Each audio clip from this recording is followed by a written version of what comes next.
Dumb. That's right, guys. It's a new podcast. Welcome to the BURNIN Sage podcast. We'll see how long we keep this fucker rocking for. This is a podcast I am very excited to make. It's going to be a podcast. This first episode will be just with me. I'm laying the foundation here. We're building the scenery, the lay of the land, building the set out. That's how we do it.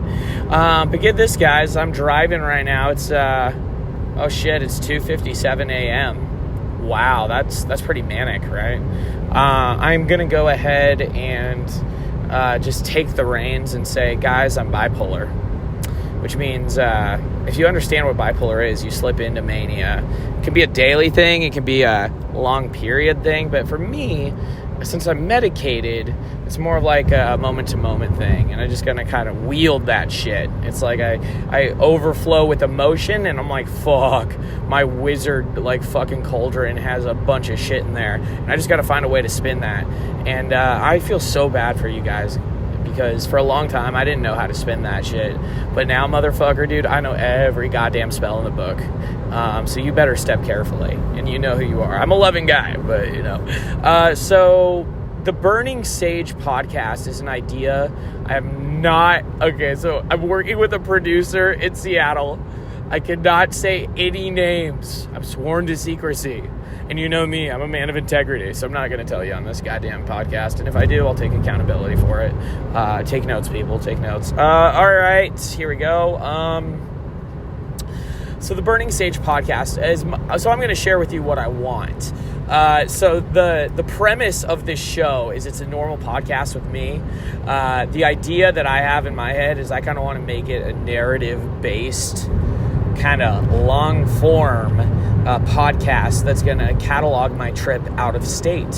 So right now I'm driving out of state, and that's how we do it, guys. Let me put the phone down here right on my crotch so I can drive and focus on the road. Okay, we're still recording. Very cool. I will just not pay attention. Let's just ramble.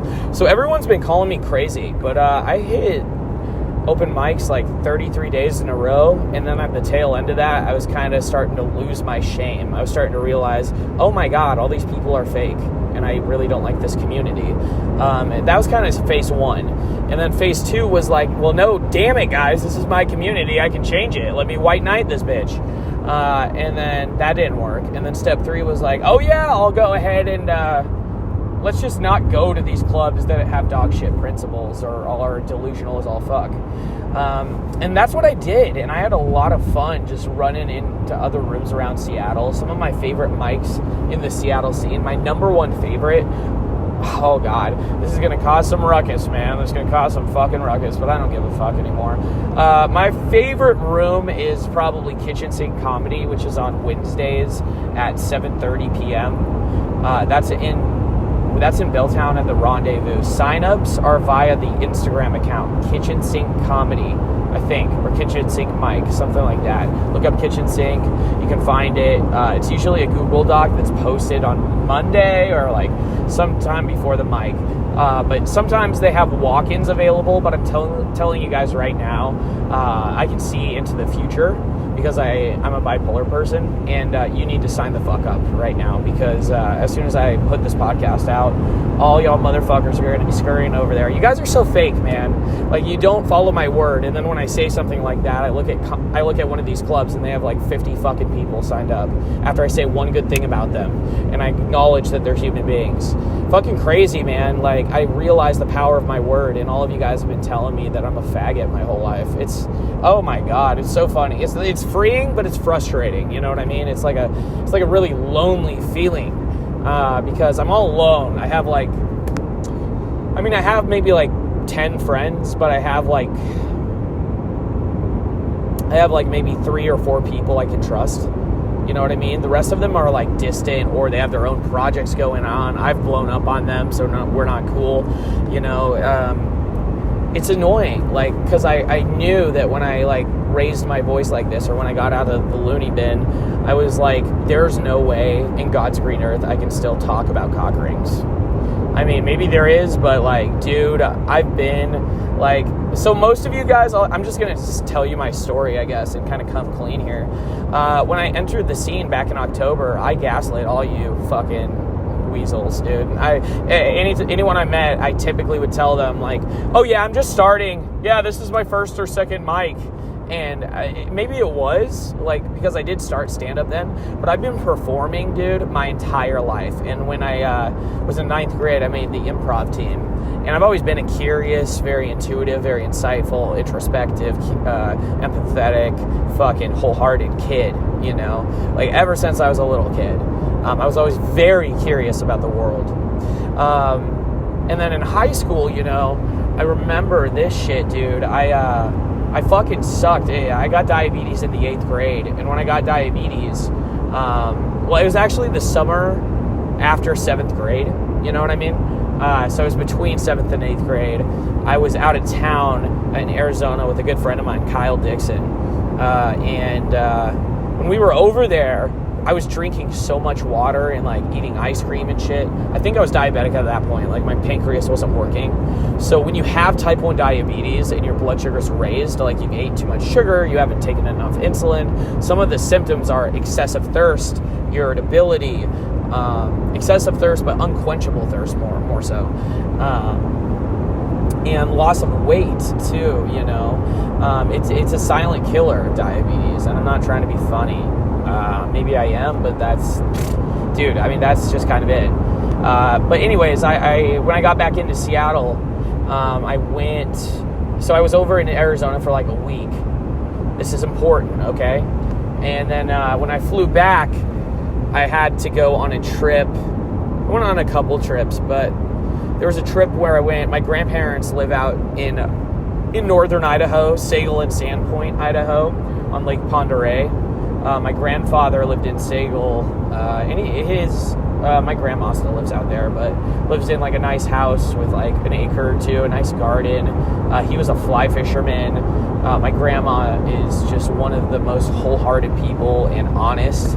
She's kind of a real inspiration for how shamelessly I live my life. And I'll tell you why too. I mean, when I was younger, I really didn't vibe with her too much. Like, I loved her and I would tolerate her, but I knew there was something about her that fucking repulsed me. And I think what it was that shameless attitude where she didn't really give a fuck. She was undeniably herself, and she understood that anyone that steered away, that was not someone meant to be in their life. And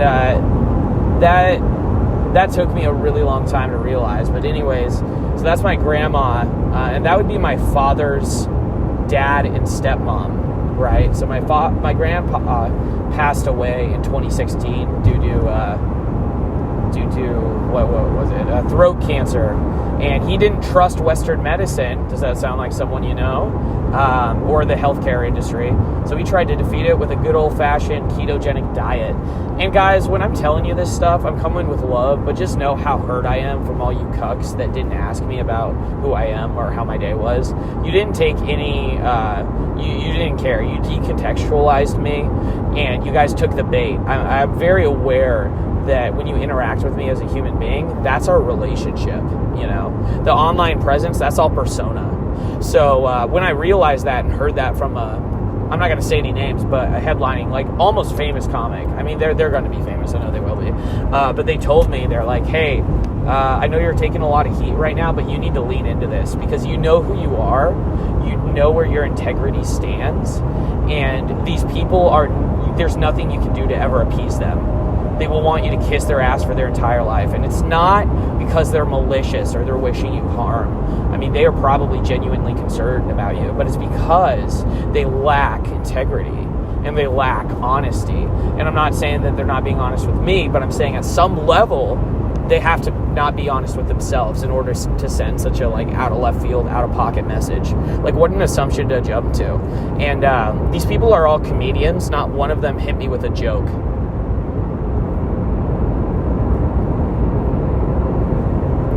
sorry, it's emotional. No, it's not. I'm over it. I've cried over probably all of you about 2 weeks ago. And I'm over it. I gave you like fucking 2 weeks to apologize to me, to approach me in person. Every single one of you tail tucked. So that was honestly the biggest blessing in disguise, because it validated everything I was saying out loud into the microphone. And you guys really are like part of me. And I mean that. Like, you guys are galvanizing me to chase my dreams. So while I may be like really butthurt right now, just know like I will have a place for you at my table if you ever want to show any remorse. But I can't like allow you to just be the people you are, because it's wrong. It's morally wrong for me to continue to gaslight you into thinking I would ever consider being your friend. Like, I'll be acquaintances with any of you and be kind to you and show love and compassion, and we'll have fun moments. But if you ever ask me for anything, if you ever ask me for anything, just know when you ask me, I'm going to remember everything you've done to me, and your complicity and your silence speaks volumes. I mean, some of you are Jewish, and I've never heard you mention the crisis in Gaza.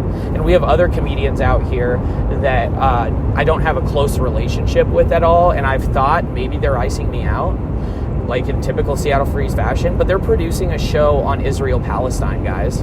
I don't give a fuck if the way they treat me, if their actions are showing where they are. Like, I can read people by their actions very easily. I've been really good at that my entire life.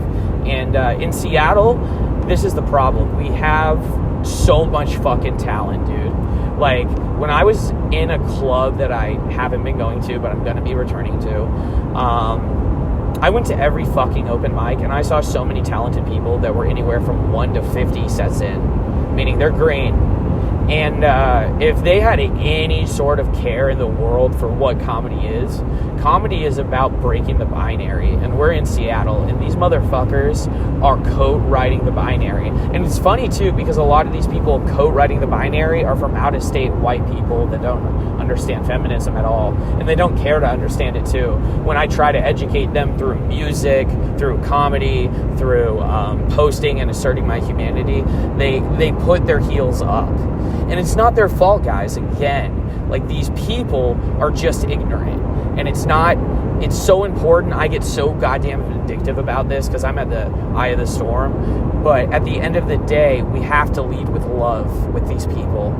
We can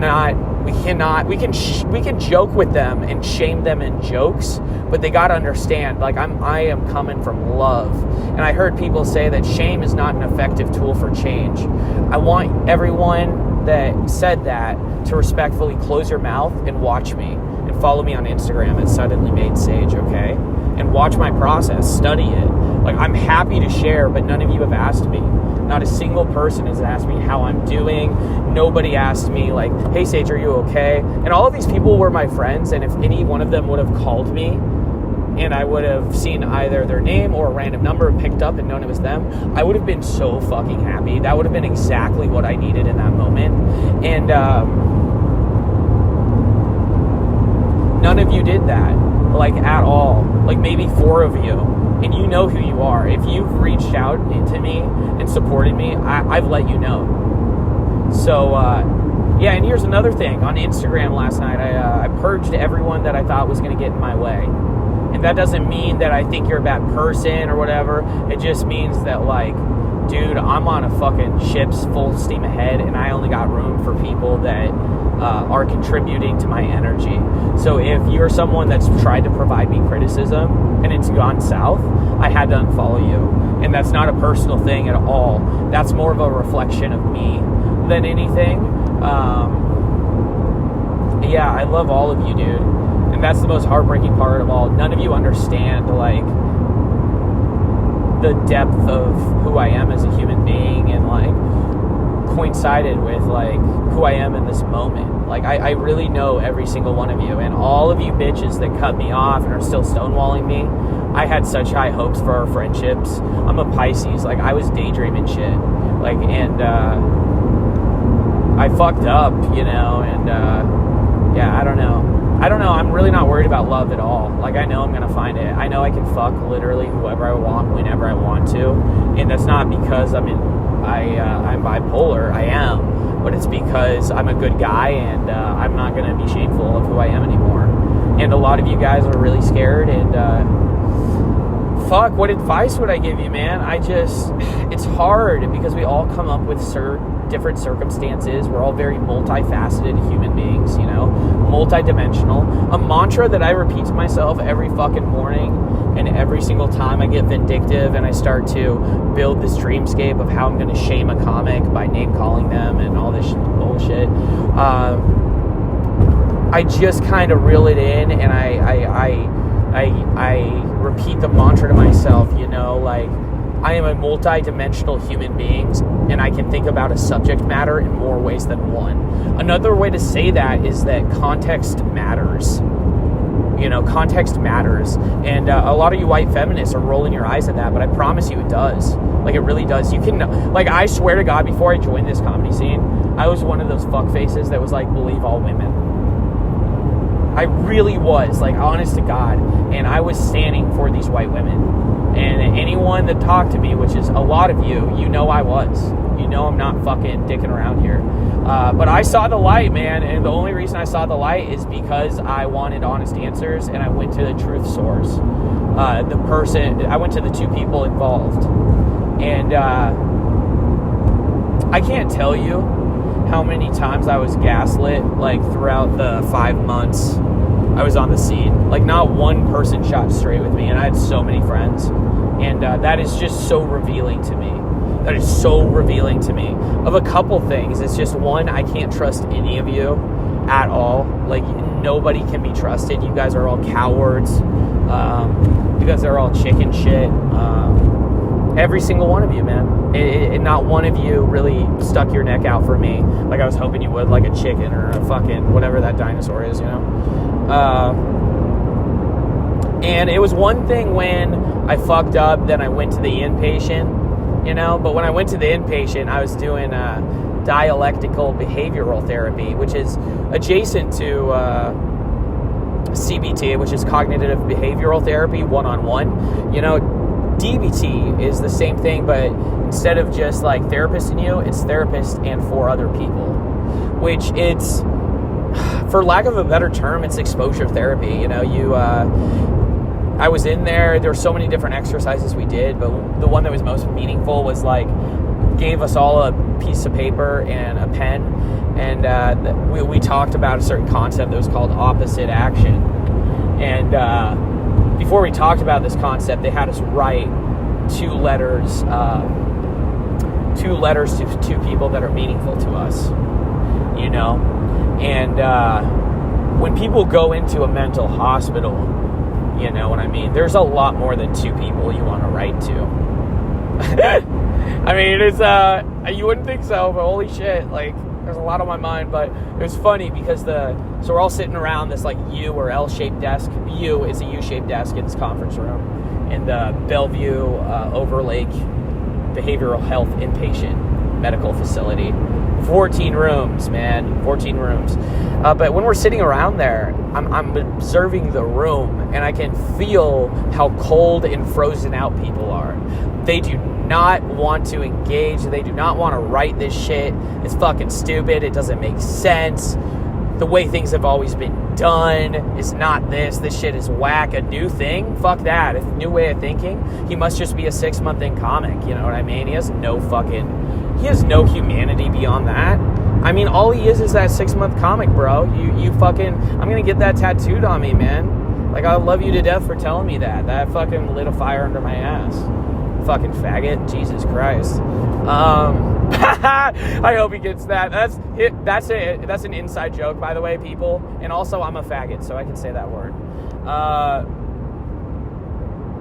I lost my train of thought, so we're just gonna fucking spitball here. I'm an improviser. I'm a godlike improviser. So another idea I had was telling comedians some music to listen to, because a lot of you are some Taylor Swift bitches, and those of you that are, okay, as I'm saying this, I'm thinking of one person that's actually mentioned Taylor Swift to me, that's a comedian and is around a club I'm not around anymore, maybe a bartender there now, I don't know, but she's fucking wonderful, okay?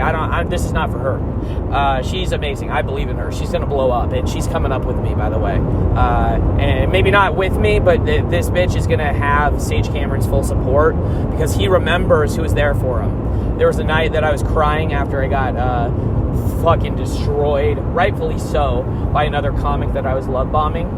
And when I got back up into the club, there was like 3 people ahead of me, and I was like, holy fuck, dude, I don't know if I can do this set. In my head, I'm not like verbalizing this.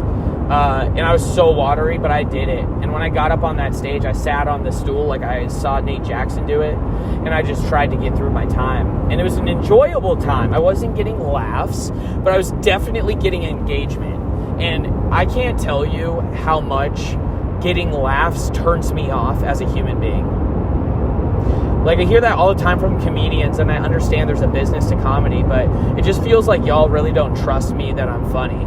Like, we need a lot more trust in this community. If we're worried about getting laughs, like, I'm actually a little concerned here, because everyone I've met in Seattle, even the white feminist bitches that don't understand feminism and are complicit with the rest of the evils of the world that are pillaging it, even with them, they're funny. You know what I mean? So I don't understand this like premise where we're telling these newer comics like, hey, you got to go for laughs first. That's just like, dude, just straight from the bullet. Like, I reject that, dude. These people have to be honest. Start with honesty. Start with introspection, and then find the funny. There's nothing funny to me about the chicken cross the road to get to the other side. There's something funny to me about if someone talks about the time their chicken crossed the road and what happened that time. You know what I'm saying? And I feel like so many of the comics in the Seattle scene have been kneecapped by this. They've been gaslit by the rest of the community because you all are fucking cowards and cucks. And God knows all the middling headliners in this city, and even a lot of the headliners in this city, they're not helping you guys at all. Like, when I'm watching these podcasts and I'm watching the way they like talk about the community, I literally cry. I literally have like cathartic cries where I'm like in disarray, and I'm like, this can't be. Like, we're in Seattle. How is Seattle the most progressive city in the world, yet like the comedy scene is so cold? You guys are dog shit sellouts. Corporations don't pay taxes in Seattle. I mean, this is so ass backwards. Shama Sawant is out of the city council. Like, bro, there is no hope for this city. And then the white-haired, blue-haired bitches that are Sandra Bullock from The Blind Side, I mean, they hold the levers of control, and they have no like regard for it, bro. Like, they really don't care. They really want to like act a fool and just fuck up this scene for years on end. And I'm just here to tell them, like, you can do that, bro. But if you drop this silliness, this kindergarten shit, and you take this shit seriously, like, as a comedian, just like have solidarity with your fellow comedians for once. For Christ's sake, you are not beyond redemption. And like, take this shit seriously and have some fun, and stop trying to be funny. Start trying to be honest, dude. Like, write some personal stories, make it storytelling. Go to Kitchen Sink Mike. God, all you club comedians are so fucking cringe, bro. Like, seriously, every single one of you that like is like, oh, I don't know about that room, that sounds rough. Dude, you guys are so cringe. Like, none of you are fucking funny enough to justify like the words that are coming out of your mouth. Like, when you say that to me, I look at you like such a retard. Like, I'll still book you on shows and shit because you are funny, but like, dude, do you know how much funnier you could be if you just dropped the club shit and like tried to get comfortable with the uncomfortable in these other underground venues? That's where humanity exists. I'm not oh god, guys, this is just stand-up. You just gotta make people laugh, make money. Oh Jesus, you guys are heretics, bro. Like, get the fuck off me. I am bipolar, so I gotta breathe when I get teed up like this. You're gonna watch it. So right now what I'm doing is called the 4 square. You inhale for 4 seconds, you hold it for 4 seconds, then you exhale for 4 seconds, you take 4 seconds off before inhaling again, right? So I'm gonna do that.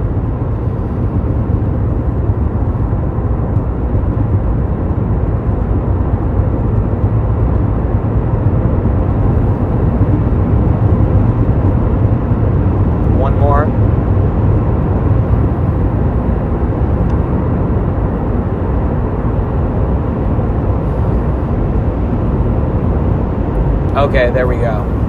And just like that, dude, I'm back. You know? And a lot of you were in my DMs saying, Sage, put the booze down. Hey, Sage, you faggot. You don't know what it means to be queer. You're a white man. Dude, you know nothing about my identity. I'm queer. I can say faggot. You're a white dude that went snowboarding, bro. And you hurt black people just by living the principles you do. I hate to say that, but that's as bluntly as I can put it, dude. You guys are hurting black people and anyone that isn't a white feminist bitch like you. Like, that's it. And it's not personal. That's just what it is. God, I haven't been skiing this year, man. And I'm a skier. Like, I love skiing. Every year I go up like 10 to 15 times, but I've been taking this comedy shit, not even this comedy shit, this life and humanity shit so seriously. Like, I get such a sense of catharsis from doing what I'm doing. But I haven't been skiing this year, and I'm a bit disciplined about it. And because of that, dude, like, in 10 years, I'm going to be able to own, like, I'm going to be able to own a cabin at, like, 3 to 4 different resorts across the U.S., like 3 to 4 internationally. And I'm not just going to use them. They're going to be for my family and fellow comic friends, bro. And probably for you if you apologize. But if you don't, if you really feel you're, like, in the right, I just don't get it anymore. What the fuck am I doing here? But if you don't, like, you're not going there, bro. Like, I gotta hold my ground, but I want you there so bad. Let's go on a skiing trip. Fuck, let's go helicopter skiing, bro. Let's go drop on top of Mount Rainier and get lost in a fucking glacier. You know, at that point, I'll be rich enough. Hot air balloon out of there, baby. I don't care. Like, you guys lack, like, serious, like, perspective and context. It's sad. But what music would Sage recommend to comedians? Well, dude, I listen to all sorts of music. Marvin Gaye, What's Going On? Just repeat that. That's a lesson in itself. There's a song called How to Build a Relationship with JPEG Mafia and Flume. I lost a few friends over posting lyrics from that one because they didn't understand that I was playing into my hating man persona that people were projecting onto me.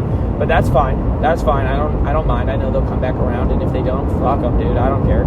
I'm an Aries, dude. My Mars is in Aries, bro. I do not care. I do not care about these people.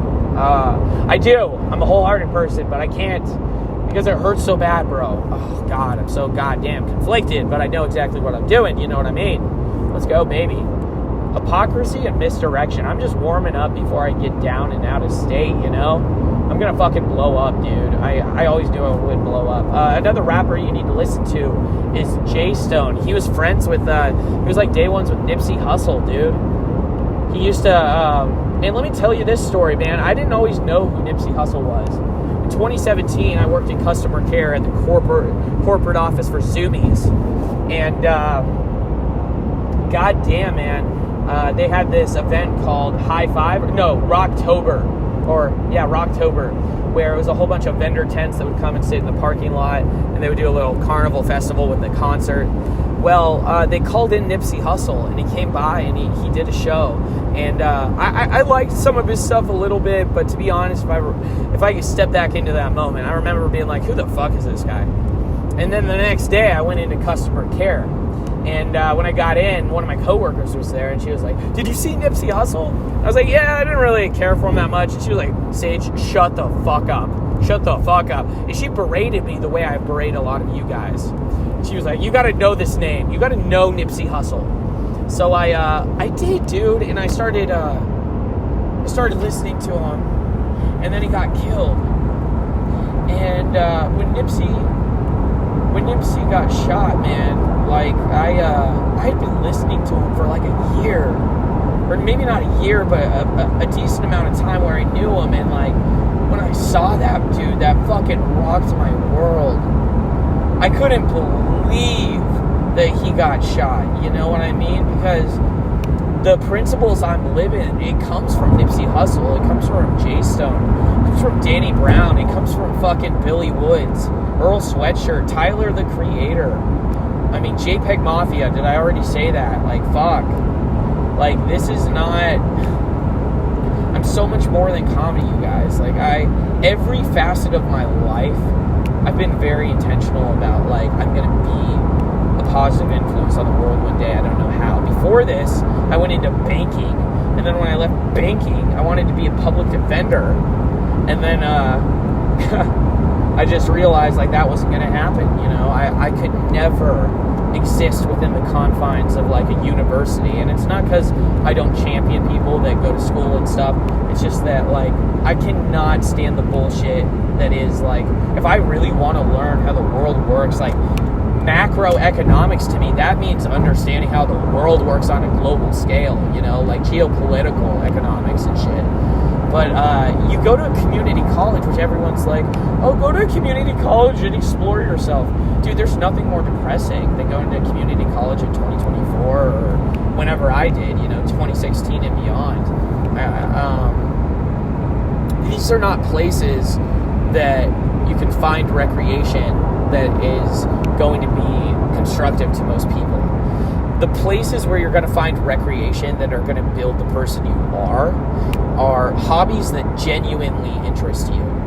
So when you have a hobby that interests you, but you have shame or any kind of negative feeling around it, fear even, that's one. Shame, fear, resentment, that's another cloak for fear, by the way. Resentment, like you resent stand-up comedy because you're too scared to do it yourself.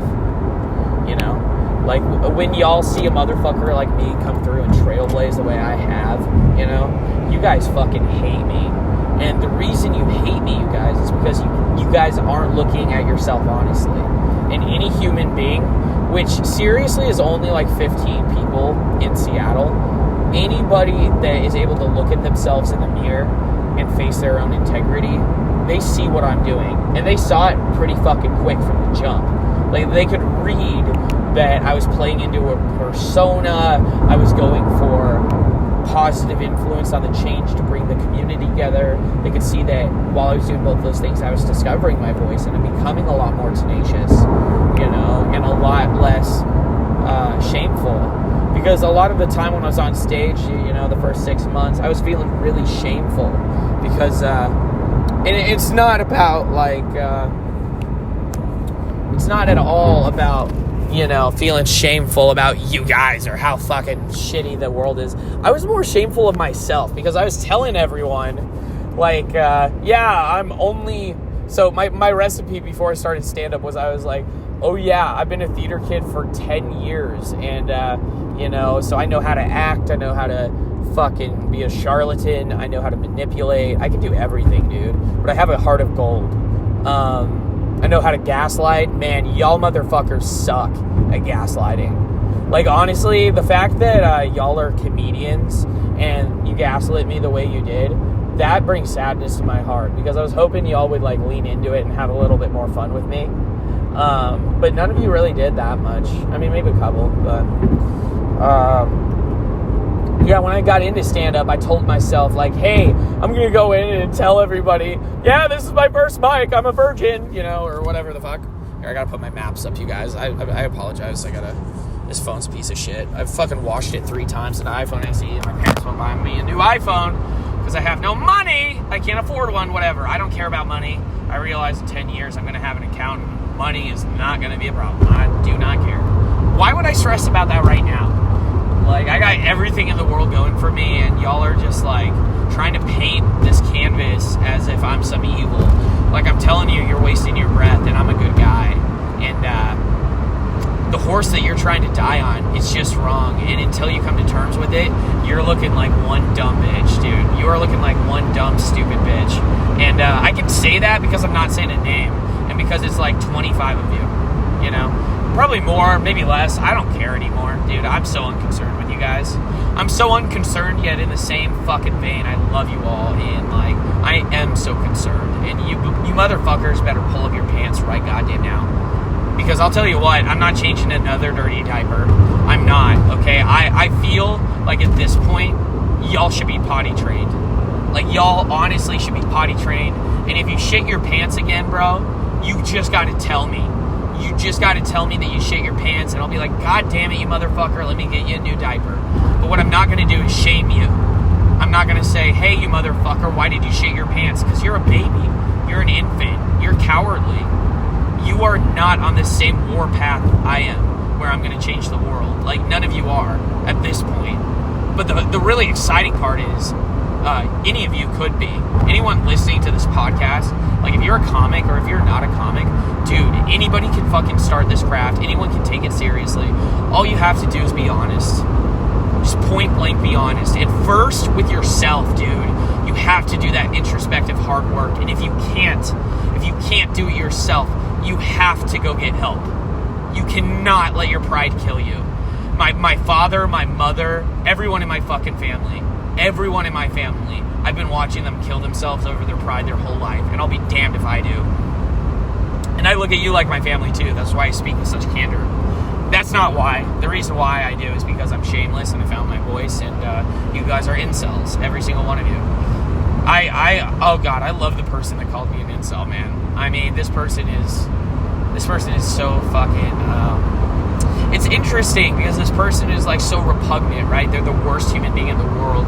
But when I see a human being that's repulsive or cowardly, I'm not going to dehumanize them and just leave it at that. I'm going to humanize them and say, hey, we're all in the same timeline. Like, you're allowed to change your behavior if you want. Like, I'm not going to get mad if you change your behavior and decide to be a good person, you know, and open your fucking eyes. Like, if you want to do that, you can.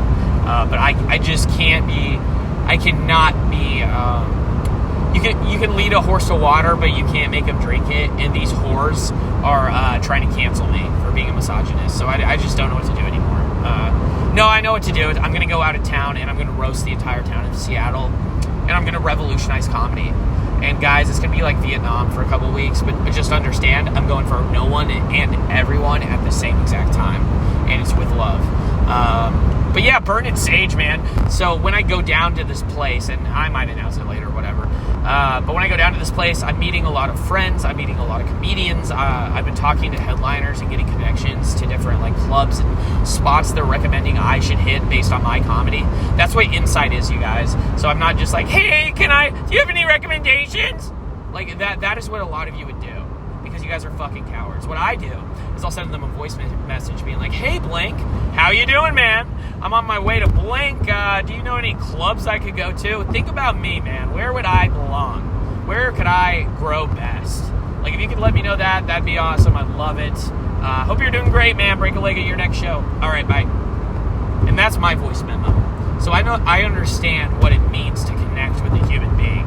A lot of you guys like to communicate in text, which is so fine, but it takes a lot of work to connect with a human being on text, dude.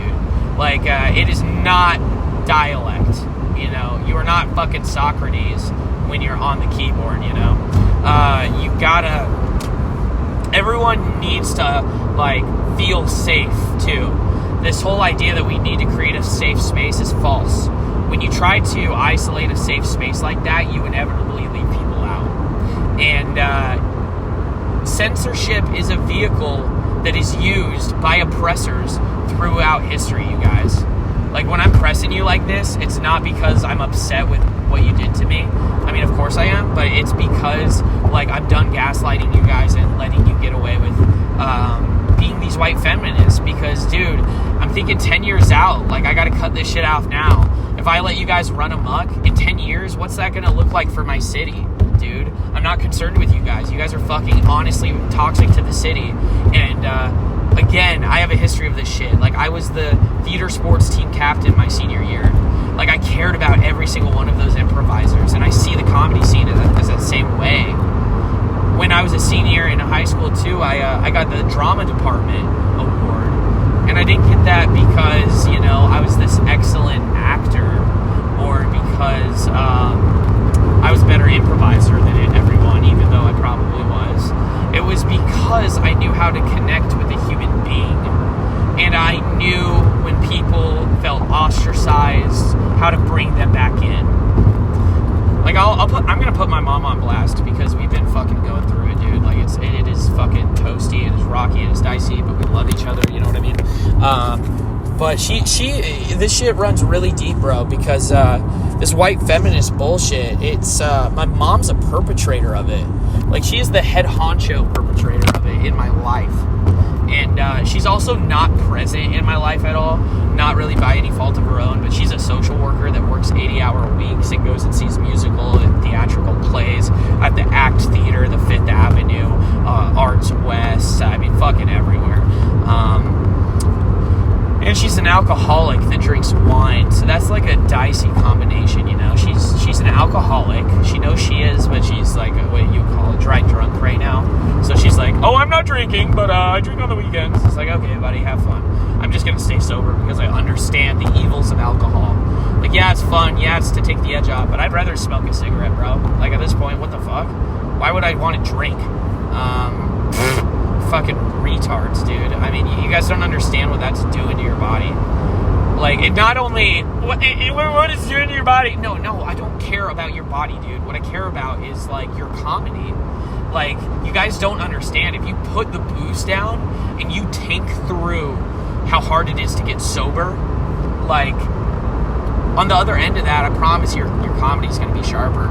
You're seeing it with me, man. I am sober. I have not had alcohol since fucking, what is that, February 24th or whatever? And I don't care. Like, I'm not counting my days of sobriety and stuff. And if people care, that's cool. But it's like, I don't. Like, alcohol is not that big of a problem. And people are like, why do you go to AA meetings? Is it to stay sober? No, dude. Fuck no. It's not to stay sober. I mean, on a deep level, yeah, it is, but it's not. I'm not thinking about that. I'm thinking about the connections I make with people, the catharsis. The first AA meeting I went to, I realized every motherfucker sitting in one of those chairs was funnier than just about every comedian in the Seattle scene. I mean, I'm serious, dude. Like, y'all are not fucking funny, and these people have been through a real struggle. So when I hear you guys feeling endangered by a fucking post I made online, and then Greg comes in with a black eye, and his pants are full of shit, and you can smell it, and we sit down, and we're like, hey, Greg, you want to talk? And he's like, yeah, I shit my pants on the way here. Like, that's fucking funny, bro. That's fucking funny. That's the power of honesty, you know? And you guys are just kneecapping yourselves by being fake phonies, man. I get no fucking joy out of doing this either. Like, none. Like, I'm a pissed off father that his kid, you know, I'm the pissed off dad whose kid fucking called a first grader a bitch in first grade. You know what I mean? Like, that's how juvenile you guys are. Like, that's how unserious this shit is. Like, you guys are acting like I'm causing the next 9/11, the next Hiroshima, fucking Nagasaki, whatever, dude. Dude, this is childish shit. Like, these are basic, like, interpersonal skills that I learned at DBT. Like, get sober and go to DBT if you want to do it the exact way I did it. But if not, go do it. Go take care of yourself. And stop coming at me like I'm not, dude. Oh my God. That's like a mantra I keep coming back to, and it's going to be part of my act, where I just go, oh my God. Like, or, are you fucking kidding me? Because, yeah, I heard so many things from comics, but one of my good friends, Richie Brash, actually taught me one. There's like 4 things. It's like, I can't remember them, but sad, crazy, ridiculous, scary, something like that. But there's 4 main elements that you can just kind of revolve around and riff off of. So in my head, I'm just riffing off of whatever fucking negative vibe I got going. A lot of it is undertones of betrayal, undertones of hope, you know, undertones of ridiculousness and undertones of intellectualism. Like, bro, when I was so scared when I was launching my Noam Chomsky bit. Like, I had no fucking balls, bro. Like, 0. I was trying to follow what was on the page. I was trying to write my goddamn jokes. Oh, Lord help me. I'm not made to write jokes, dude. I write on stage. I write on stage and I write off stage, but it's always in my head or speaking like this. Like, when I'm doing a podcast like this and I say something out loud, that's an act of manifestation. That manifests it into my mind. So I trust that it's going to reappear. Maybe not when I'm on stage, but a lot of random shit pops up in my head when I'm on stage at this point. Just because I've been doing that, like, mental practice with myself. And also, like, just to put you guys on to some fucking game here. I mean, I realized a couple days ago, like, okay, I'm doing this, I'm gonna blow up. Like, we gotta start calculating, you know? So one of the things was, like, okay, I gotta get as much fucking practice in stand-up as I can. And I was like, oh my God, I'm not gonna send any more text messages. I'm just gonna send out voice memos. you know?